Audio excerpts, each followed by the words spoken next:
সকল পর্যায়ের নেতৃবৃন্দ এবং এই 4টি ইউনিয়নের সাধারণ মানুষ সবার প্রতি রইল আমার সালাম, হিন্দু ভাইদের প্রতি আদাব।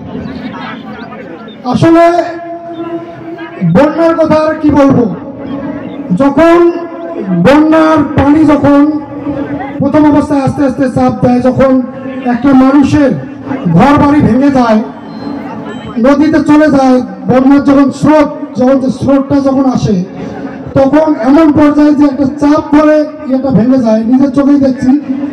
সেটা হচ্ছে আমাদের নেতা জনাব তাজমিরুল ইসলাম সাহেব যখন এই বন্যা আসে, তখন আমাদের উপজেলা নেতাদের অবগত করে।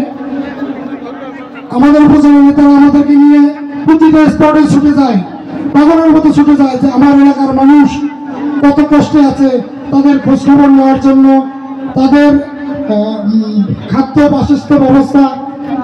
বাসস্থান বা বিভিন্ন কেন্দ্রগুলোতে তাদেরকে যেন আমরা খুব সুন্দরভাবে সেফ জায়গায় রাখতে পারি। এই জন্য আমাদের নেতারা প্রতিনিয়তই চেষ্টা করে যায়। তার ধারাবাহিকতায় আজকে আমাদের এই 2 দিন ব্যাপী কর্মসূচি ঘোষণা করেছে। এই 2 দিন ব্যাপী কর্মসূচিতে এত লোক সংখ্যা কম হবে এটা আসলে ভাবতে পারি নাই।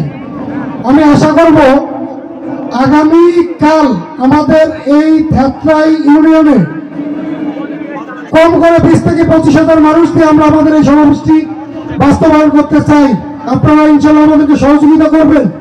আর এই প্রোগ্রাম বাস্তবায়ন করার জন্য আমাদের যারা সহযোগিতা করেছে বিভিন্ন ইউনিয়নের নেতৃবৃন্দ, আমাদের এই থেত্রাই দলদলীয় বজরা হরিণগাছ সকল পর্যায়ের মানুষকে এবং সাংবাদিক ভাইদেরকে আমি উলিপুর উপজেলা স্বেচ্ছাসেবক দলের পক্ষ থেকে আপনাদেরকে আপনার সংগ্রামী শুভেচ্ছা অভিনন্দন জানিয়ে এবং সকলের সুস্বাস্থ্য ও দীর্ঘায়ু কামনা করে আমি আমার বক্তব্য